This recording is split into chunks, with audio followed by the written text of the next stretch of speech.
Here we go, segue. Jean is a true absolute doll in the film. I thought you were You going to like go that? Raoul doll. I was waiting for Raoul doll. See, that would have been the obvious choice, but I like to be surprising. What was it like just being around that man day to day, and that energy and that just odd? There's no words for it. Je ne sais quoi. There's no words for it. Gene was great fun to be around, but he was just it was probably I don't want to burst anybody's bubble, but it was ordinary really, because what we did was just that's what you do every day and you hang around the set. But Gene was incredibly patient with us, because you think he's got 5 kids clambering all over him for attention all the time, and he never ever got grumpy, or we were never told to leave Mr. Wilder in peace and quiet. So he was always very patient with all these, and tolerant. I suppose he was tolerant. And we learned a lot from them. All the adults were terrific. Jack Albertson, he used to keep us amused with all his vaudeville routines, and Roy Kinnear teaching me his tricks. Roy had a wonderful trick that he used to call his left-hand loomer. And what the heck is that? So if you were in the back of somebody else's shot, if you just shifted your weight one way, you'd make sure that you were in the other shot. And then he worked out that was the way you got overtime. So you were always in the back of somebody else's shot, and you can actually see outside the factory gates when all the kids are with their parents waiting to go in. Next time you watch it, have another little look, and he shoves me right like that so that we find the camera. And I'm trying to push back, and then he does it again so we find the camera. I just realized we need to tease Denver and Kansas City and stuff. With that, we'll tell them to look, and then it'll get a laugh when he does his left-hand limber.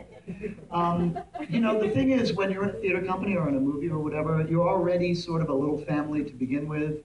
Everybody kind of gets into each other's head, and you grow very close.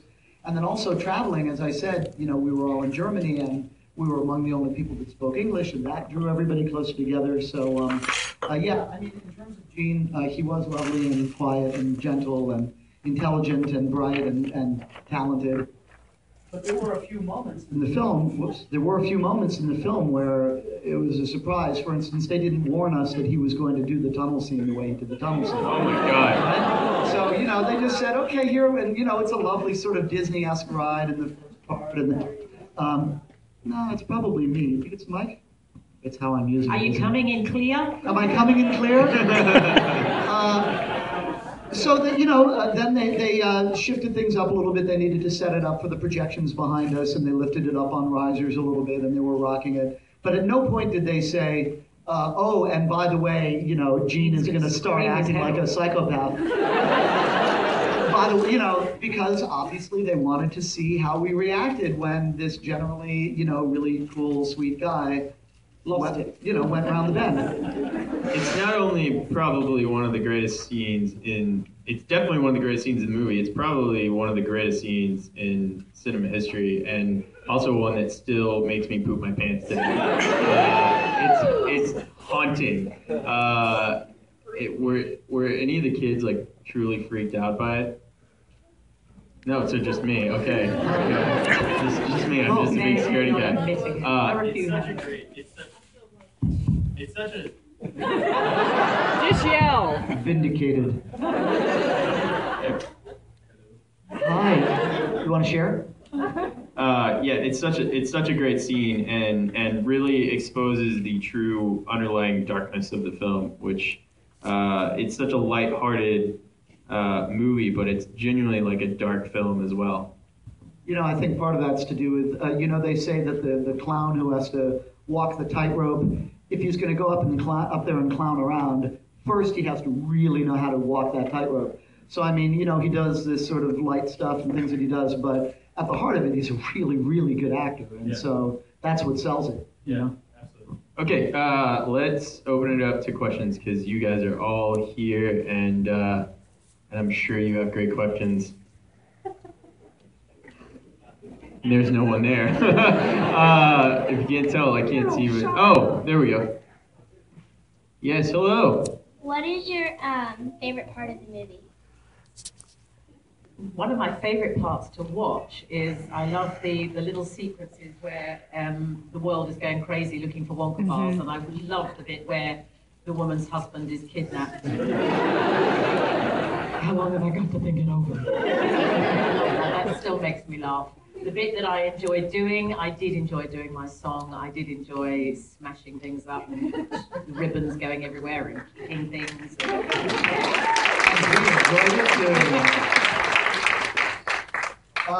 The thing that I like, I mean, obviously the Pure Imagination Room, I mean, they built this grand and glorious set, so, and by the way, that was another thing that they'd kept from us, that reaction shot, for most of us, and I guess we'll tell you about that too, but for most of us, that was the first time we'd seen it. I'll tell the other thing that I really like, and then we'll get in a little bit more into the chocolate room. So, to answer your question, one thing oh, she's gone now, but anyway, hi, there you are. Oh yeah, you are our eating contest winner, right? She just wants like to be sick. Veruca.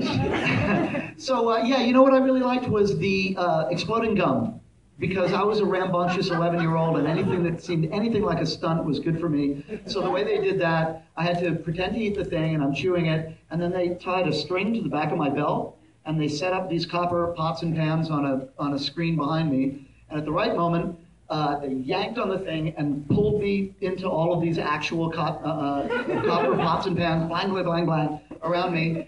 And then I stood up and I was like, okay, great, let's do it again. And they said, no, that's okay, once is good, you know, because they didn't want me to get, you know, clocked by one of these pots. And then the other thing I had to do was with they ran a pipe in profile like this so that I could go, boy, that's great stuff. Anyway, so that was the thing that I liked was getting pulled into pots and pans. Well, what you were alluding to was yes. The fact that I had actually seen the chocolate room before. But in mitigation of how it came about, I'd gone out earlier to record my song, and one of the scene hands, the construction engineer guys, showed me around and said, did I want to see the Pure Imagination set? Well, of course I did. They showed me everything. Then when everybody else arrived for the main filming, Mel Stewart, the director, said, don't let any of the kids in. It's a closed set. Don't let them in. We don't want them to see the set before filming. So I just had to keep my mouth shut. And I kept it quiet. And I never told him for 30 years. Veruca went first. That room, you actually do want to eat everything in that room, but I heard that the chocolate river actually smelled horrible. Is that true? We have that from the kid who played Augustus Gloop. He said it was dirty, stinking water. That's awesome. I didn't really speak English, that guy, by the way. He was basically speaking English by rote. You know, they were like, say this, blah, blah, blah, and he just said it. He didn't understand what he was saying. Did you like the black and white room? Did you clock what he was saying? Yes. Oh, Michael over there. Good, right? All right, next question. This is for Julie. Where does the indicator shoot you out to? The furnace. Well, I don't think we've got very, very young people in tonight, have we? So I'm not bursting bubbles here. But I fell down onto some cardboard boxes and some mattresses, and I fell just, you know, a little bit taller than my height, sort of 6 foot or something. But what I was more concerned about, other than the cardboard boxes and whether I was going to tilt one way or the other, was the fact that there were 2 stagehands below waiting to catch me, and one of them was 16 and very hot.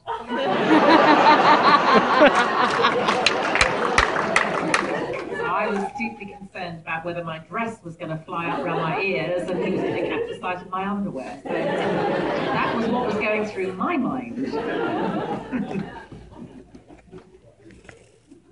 Yep. The Oompa Loompas are such a distinctive part of the movie. I think that's so absolutely original. Can you talk a little about the Oompa Loompas? Any experiences with them? Do you stay in touch with any of the Oompa Loompas? I'd love to hear your thoughts. It's difficult to say, yes, we keep in touch with the Oompa Loompas with a straight face. But actually, we do. There's one of them in particular. There are 3 that are still living. A man named Albert Wilkinson, Malcolm Dixon, and the one that we know best. Actually, those 2 we haven't seen in 42 and a half years. Rusty. But Rusty Goff we have, and Rusty Goff has been in a few other films that you've seen. He was a Green God's Goblin. He was also a Jawa. I think he was a Jawa in Star Wars. An Ewok. Is that what he was? An Ewok in Star Wars. And so we'll see him from time to time in the convention circuit, and he's a very nice guy. was the youngest Oompa Loompa, and actually pretty much the lead Oompa Loompa. A lot of the time when Gene is, saying, okay, take him to the such and such room, it's Rusty looking up at him, and he's in the center of the dance numbers and so forth. So we do see that. But the Oompa Loompas, they knew how to party. Their parties were legend, but we were only 11 and 13, so we weren't allowed to attend, but we heard about them. We did. They went off and got drunk, and they did. Tell the story about the shoes. Right. Yeah. Tell that one. But we were all staying in hotels, and in those days, it was when you used to put your shoes outside your hotel room, and the shoe cleaning fairies would come and polish the shoes overnight. So the Oompa Loompas in their hotel went and got all the shoes that were all down the corridor outside, tied all the laces together, and put them all in the lobby. So all these businessmen came out. The Oompa Loompas had struck. Naughty Oompa Loompas. Yeah, mischievous Oompa Loompas. I just like to imagine they did that while in costume. Yeah.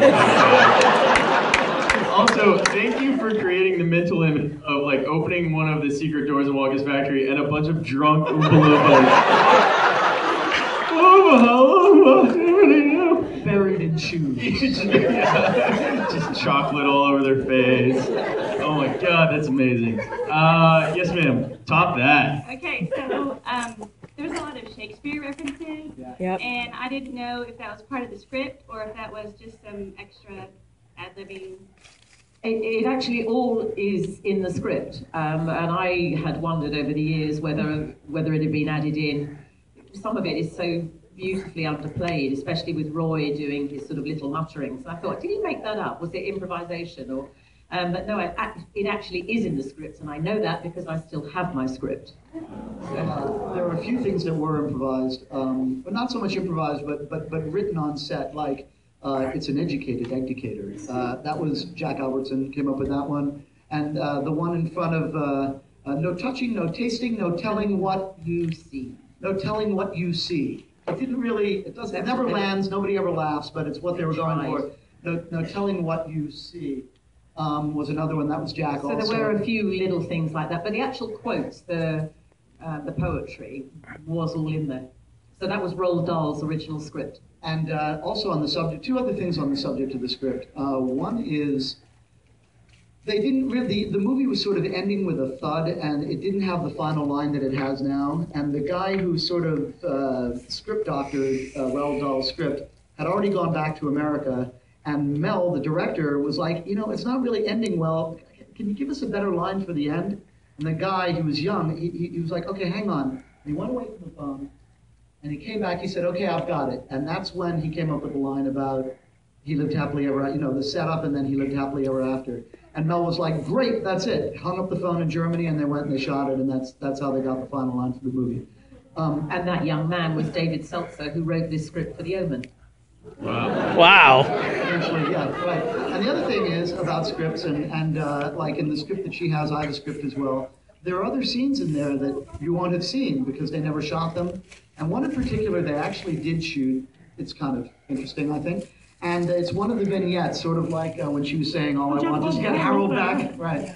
So what they did is they had a guy, the jokes about the guy who wants to climb to the top of the mountain and he's going to go to the guru, right, for the meaning of life. So he climbs up and he climbs up and he finds the guru, and the guru says, oh, you got Wonka? He says, yeah, okay, gives him the bar. And he opens the bar and there's no ticket in there. And the guru says, life is disappointment.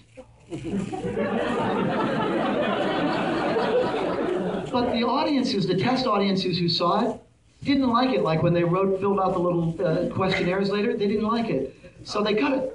It was too depressing or whatever. What is the meaning of life? Life is a disappointment. And so they didn't like it, so it's cut. But they actually shot that one. And for my song, there were different lyrics as well. There were some different lyrics there. There was something about, I want to ride in a fine crystal carriage. I want each day to be spring. And when the time comes to think about marriage, I want a king. That's not in there either. You mentioned that you still have your script, Julie. I know that you did something bad, and you stole a few props that you told. Fizzy lifting drinks? Yeah, you stole. No, just Good kidding. day, sir. You stole fizzy lifting drinks. No, you stole. What was it? Everlasting Gobstopper Yep. and your golden ticket. Yep. Several of them. That's my pension. They ended up on eBay. Well, I was given the golden egg because the Golden Goose Room, that scene was shot on my 13th birthday. So, cheapskates, they just gave me a prop.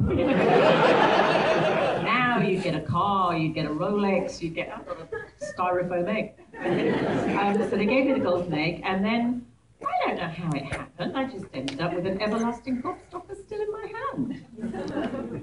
So I kept it. And a few golden tickets, but I still have one. I have one golden ticket left. And that's why you don't have Wonka's factory today. Because you stole a Gobstopper. Next question. Hi. You can move it down if you want. It's okay. There you go. Awesome. Where are the Oompa Loompas from? Loompaland. Oompa Loompaland. I think she means the drunk ones. They're from Ireland. Well, they were actually, all the Oompa Loompas were different nationalities because they had to scour Europe for an appropriate number of And the dwarfs. circuses of Europe. So one was German, one was Turkish, one was Maltese, a few were English, One was a woman. one was a woman. The other, I recognize the female Oompa Loompa. It was Pepe. Pepe. The only time when there were extra Oompa Loompas was in the inventing room scene, and then they needed lots of Oompa Loompas, and they had some children. They had a couple children in there, yeah, that's right, like But they do I've now. never been able to spot which ones they are. I've looked a few times. It's also because they have small hands and they can fit it in the machinery. Yeah. That's industrial age comedy for you guys. Oh man. Yes.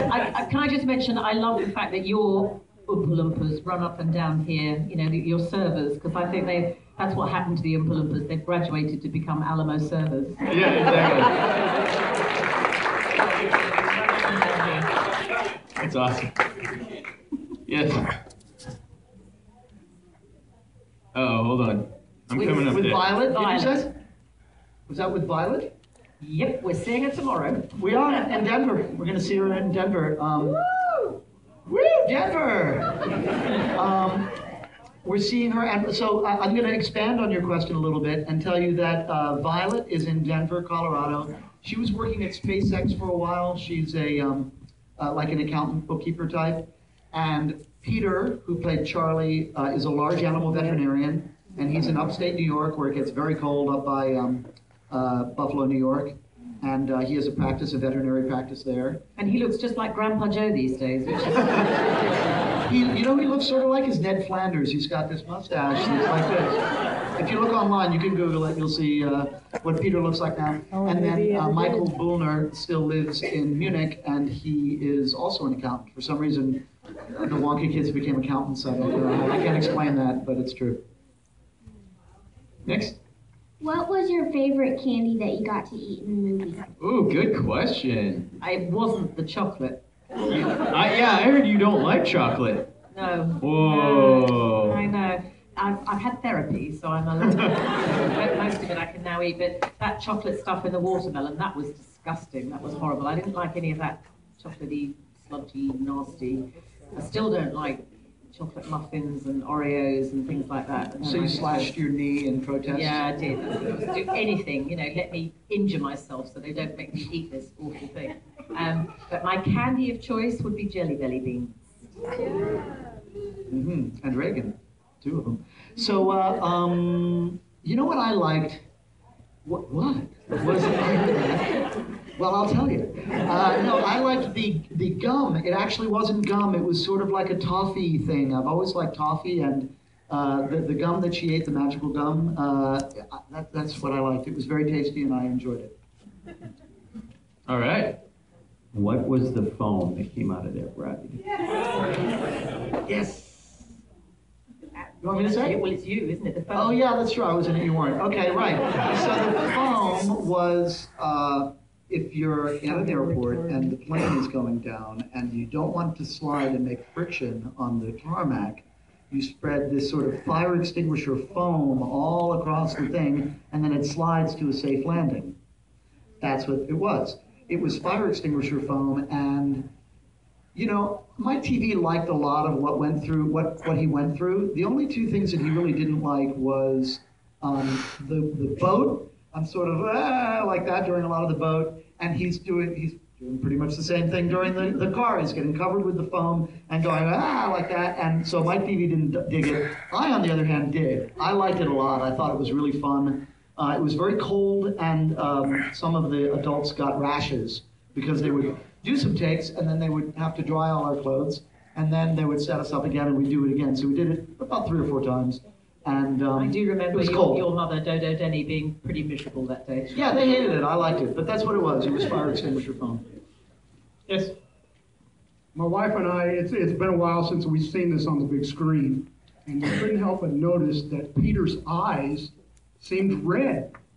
And we were just wondering if you guys knew, was there anything going on, any allergies or just... Okay, first of all, you've done it, my boy, you've done it. You asked a question we've never heard before. Okay? Well done. Well done. All the kids are like, what's he talking about? I've never ever heard that one. A lot of people ask us questions. The only one in the fizzy lifting room, I can tell you that did sting your eyes. All those soap bubbles did pop. So if it was shot, whatever the scene was shortly after that, that would probably account for it. Because I remember not being able to open my eyes in that room. And he's an albino. Little known fact. I was 10 when I saw this the first time, and we all know about the other movie that recently came out. And I would like to thank you guys for this interpretation.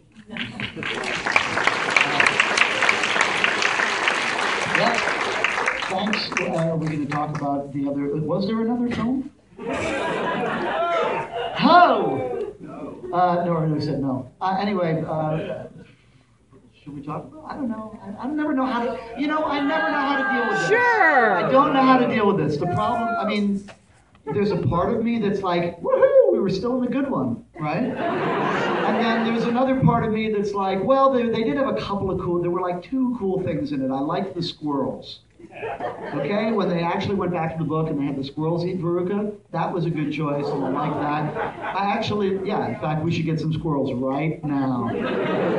We've been on the road too long together, as you can hear. No, I like the boat. I like the shape of the boat, but I mean, if you compare that to things like that they didn't really hit the relationship between Charlie and Wonka, this awesome thing that happens with Gene, with this love between Charlie and Wonka at the end. And Johnny Depp's choice was so neurotic and like, don't touch me, that kind of exchange never happens. I mean, these are the big sins of the new one, plus some crazy Oompa Loompa land stuff. Anyway, don't get me started on the new one, but that's some insight to how I feel about the new one. When we knew they were making the new one, we thought, well, okay, we've had 30 years at that point, and maybe it's time to hand that on over to somebody else. But I think what it actually did do was ignited debate about it, and people became very partisan. So it stirred things up again, in a good way. No comment. Yes, sir. Yeah, just a quick story. I saw this when I was 11 years old, like 5 times at the movie theater. I begged my parents to buy me the Willy Wonka chocolate making kit, and they bought it. My mom and I sat there like a whole day on a Saturday. We made it, and they came with the real wrappers and everything, and they didn't know, but I took it to school and I was selling the candy. And within 3 or 4 days, I got called to the principal's office. There's my dad, the principal, and of course I got told not to do it anymore. But when I was leaving, the principal says, I'm kind of proud of you being such an entrepreneur. And keep it up. So to this day, I'm still an entrepreneur. So that Willy Wonka started my life from crying. Set you up. Wait, hold on. One question. What do you do today? I'm a small business owner, and I run an online trading company and a property management. Is that small business a candy store? I sell nothing that gives anybody any type of high or anything like that. including chocolate. Just one thing about that is they didn't really have to get our image or anything for the chocolate factory, but I do remember on set that they measured us for action figures. Did that happen to you as well? I've been told this, but I don't remember. Yeah, They never made? They never Not made that it? I know of. I mean, I've Wow. actually talked to Todd McFarlane and some other guys in recent years, but no, they measured. Oh man, I really wanted to be an action figure, but they did measure us, and it never got made. No. Well, you kind of were, because they made a little doll version of you. That's true. What happened to that? A Do you know? Raoul doll. What? Do you know what happened to that? Do you know that little? Oh, what happened to everything? I mean, I don't Yeah. know. My guns, my hat, the little doll. I haven't got it. I haven't got it. I've got Yeah, everything else. yeah, sure. I'm gonna go to her basement. I'm gonna go to England in a few months. I'll have to have a look around, I guess. Maybe it's there. Well, I still have my guns. We were having a fun chat before this. I actually played my TV in my high school version of Willy Wonka, so this is really cool. This is exceptionally Did fun. you do it with the beard? I did not. No, I did not have You a. grew that for when you played Veruca. I want it now. All right. Does anybody else have any questions besides you? Yeah. Anybody else? Last chance to get up there and ask your question. If you have do you want to go over there? Are you okay with walking over there and lining up? You okay? If you have a question, just go line up over there. We're gonna try and wrap this up. But that's the easiest way to do it. Make sure everybody gets to ask their question. Cool? All right. Yes, sir. Well, I don't know about you, Paris, but Julie, I think you have 2 kids, right? I do. And when did they first see the movie, and what was their reaction, and how did they feel about it? My daughter, I suppose, was I tried it out on her when she was about 3 or 4, and she just fell asleep. So that was that really. And so then I kind of gave up. But then we did do a convention in Florida, and my son would have been 5 or 6. She would have been 9 at the time. And I do remember Peter's little boy, Leaf, was there as well. So my son, Barney, and Leaf sat watching the movie continuously in a loop, eating chocolate all day long. But the funny story about that was it was also the time that NSYNC were very big. And Joey Fatone was a huge Wonka fan, so we were all invited to dinner to meet Joey Fatone, and he was really nice and everything. He said, "Can I bring my friend to meet you tomorrow?" And he brought his friend, and I didn't know who his friend was, and we had pictures taken. Then, of course, when we got back to the UK a bit later, my daughter said, "You know who that was, don't you? It was Justin Timberlake. Where are the pictures?" I deleted the pictures. I didn't know who he was. So they're not so impressed with their mother and Willy Wonka. Did they at least read your book? They I have a book, which is appropriately called I Want It Now. Couldn't be called anything else, could it? And they're both in there, but there's some pictures of my daughter and none of my son, and they both complained about it, said there wasn't enough of them in the book. I did At least they read it. Well, no, they didn't. The dog read it, but they didn't. I heard a rumor that when one of your daughter is a brat, you call her Veruca. Is that true? Doesn't every mother? All right. Any other ones? Right there? Oompa Loompa height. There we go. Why did you want to make the Tommy and the Chocolate Factory movie? Why didn't they like it? Oh. To make it. Why did we want to make it? That's it. Why did we want to make it? So I could be here today and talk to you about it. That's a good reason, right? That's a good. I didn't know it at the time, but that's probably the best reason I made it. I really wanted to be in it when I'd read the story and read the description of the Pure Imagination Chocolate Room, and I really badly wanted to be in it then because I just wanted to see how they were going to do it. I couldn't imagine how they were going to recreate that. So for me, that was the thing of just, I really wanted to see that. And I wanted to go to Germany. I remember the time when they told me that I got it. I was in the rain in a phone booth. We used to have phone booths, remember? And I was in the rain with my mother, and she got the word, and the two of us were like, woohoo! I remember the sort of celebration of finding out that I'd gotten in. We were all going to go to Germany and make it. But I mean, I was up for any job. I actually, people ask me, okay, so you were so young, did they make you do it? I mean, did you want to do it? And actually, of course, it wasn't my idea when I was 6, but once I started making movies and being in plays, I absolutely wanted to do it. It's fun, you get to you get to pretend and walk around these amazing sets. And it was also 3 months off school. Well, tutors, they had tutors there. There were laws about these things. But anything where I could be the center of attention, I was up for. So that's why I wanted to do it. Yeah, I can't. You're jinxed. I can't imagine being a kid and being an actor and being in any more fun of a movie than Willy Wonka and the Chocolate Factory. I mean, that just looked like a dream come true. It was. I mean, besides the one set, every other, we'd wake up. I was staying in a hotel called the Arabella House in the outskirts of Munich, and she was at another one called the Schloss House. And, you'd have some idea because you will have read forward, but okay, so you get in at this time. I don't know if they still have Mercedes-Benz as cabs in Munich, but you get in your Mercedes-Benz, they take you to work, and it's like a room that the further you walk, it gets bigger. You get bigger in this room, or you're in the inventing room, or they're covering you with foam, or they're feeding you lots of candy. It was the great film to be in. Lucky us. All right, do we have any last minute questions? Any more? Oh, whoa, okay.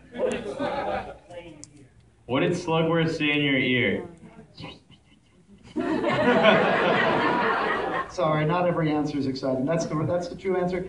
And I will say that when I go in the purse, and it sounds like I'm saying, I'm actually saying a litany of things. There's a bunch of stuff. I'm saying, let me out of here. I've got your lipstick and I'm drawing it all over the inside of your purse. I'm bending all of the tines in your comb. Toothpaste is in, and I'm casting all of these threats about all these things that I'm doing to the inside of a purse. And you'll never hear it because, they have it dialed all the way down. Okay, so we have 4 more questions, and then we are going to call it a night. So, yes, sir. Were you genuinely freaked out during the tunnel scene? Not really, but what we were looking, it was actually quite boring being in that tunnel because they put the boat up on big ladders on a big platform. Once you were in that boat, you were stuck there. And so we'd be up in this blooming boat all day long, and it was quite tedious. And then they project all the stuff behind you, so we were looking at it, and there were a few things that didn't make the final cut, which were even worse. But it wasn't. I don't remember being really scared, but it was kind of when we saw Gene do his freaky screaming and light splashing. That was a bit. That'll get your attention. Yeah, but it woke me up. Yeah. I want to know about the moment after that when they call cut. Like, what does he just come down from that, or did he stay up? How kind of in the Wonka character was he? I mean, I understand that he didn't kind of walk around treating you like a bunch of brats, but how do you transition out of that? I mean, I think he did. You just turned it on and off. Yeah. He was out. So he literally would stop. Because he's a brilliant actor. Yes, next question. I have 2 for Julie. First, I wanted to know, what is a bean feast? It's a very British expression, and a bean feast probably dates back to when you had harvest time and you would keep all the beans from the harvest. So you would have a bean feast, meaning that you had everything. You were able to eat your bounty. So a bit Thanksgiving or something. But a bean feast means having the best of everything. You ate everything that you had. You have another? Yeah, second question is, when you had to return to real life, did people have a hard time separating Veruca from you, your real person, not being a brat? Yeah, and I did get lots of name calling and things like that going on. But I think that probably the worst thing was that, your kids don't separate that. They think that's my childhood. And So my daughter, when I had to go for parents' evening, her teacher was looking at me in a very strange way. And then I found out that she told the teacher that when my mummy was little, my mummy was very spoilt and got everything she wanted. So, but yeah, some of that was quite difficult. You know, I do remember going to the movie theatre, and I was only, 13 by the time it came out. And they all cheered and booed when I went down the chute. I was quite upset. They hate me. They hate me. That's okay. You had the last laugh because you got a band named after you, and they did. True.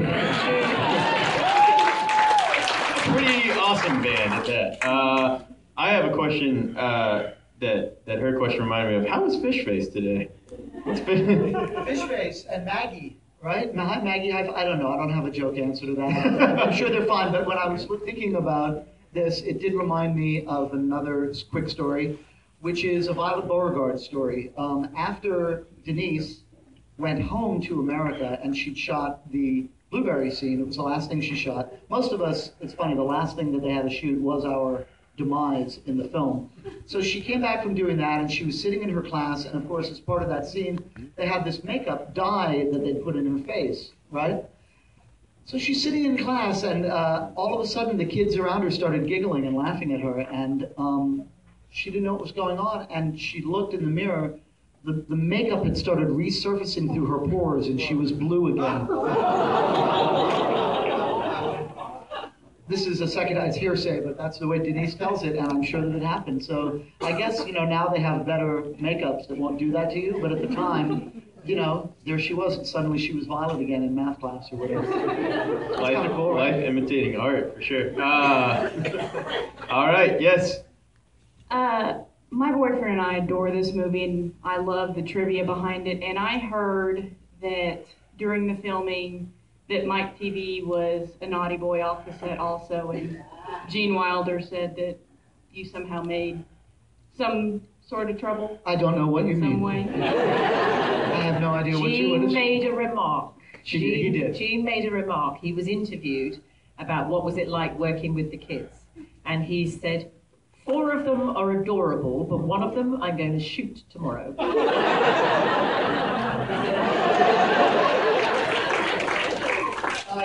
Yes, and I was rambunctious and pugnacious and obnoxious and anything with a sort of a shush sound at the end.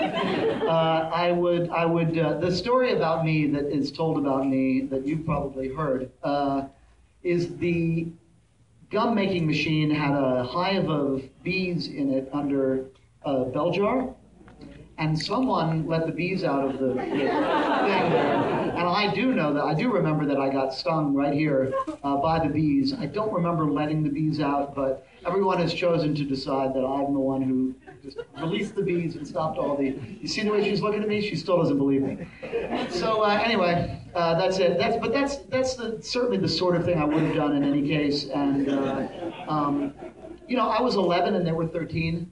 So I don't know how many of you have or had younger brothers and sisters, but it was a big gap when you're 11 and 13. Sure, I was a little like Denise and I, Violet Beauregard and I, had other things on our minds.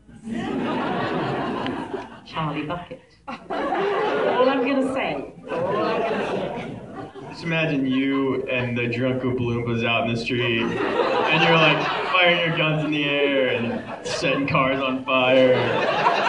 Letting bees out in a room, and stealing people's shoes. Oh my gosh, I want to see that as a sequel. I would love to see that movie. Me too. All right, last question? No? That was the last question. Okay. Does anybody right here have a question? Okay, stand up. Make it good. Okay. Were you told what to eat in the factory, in the imagination room, or? Yeah. It's a big house, so were we told what to eat in the pure imagination room? Were we told what to eat? Like, could you just go anywhere and choose any candy? What was candy and what was life?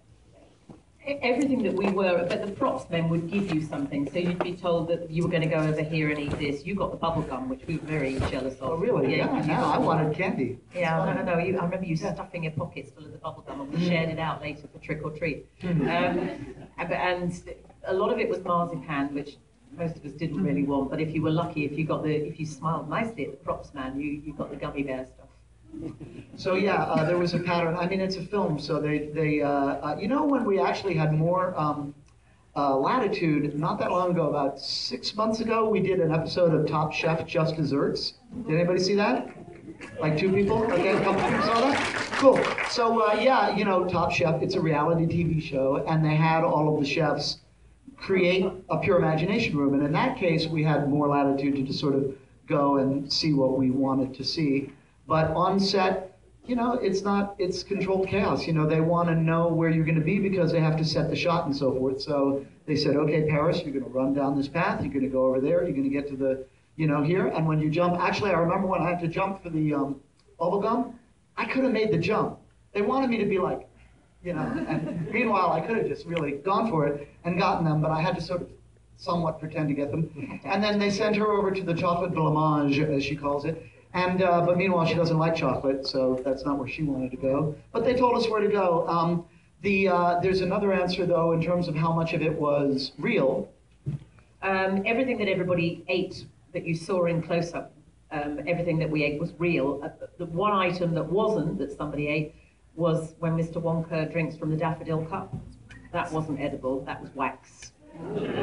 So they cut very quickly and he spat it out. And, of course, the lickable wallpaper. So the snoz, what you're saying is these snozberries did not taste like snozberries. The way Peter, who played Charlie, says it is, yes, the wallpaper tasted like wallpaper. All right.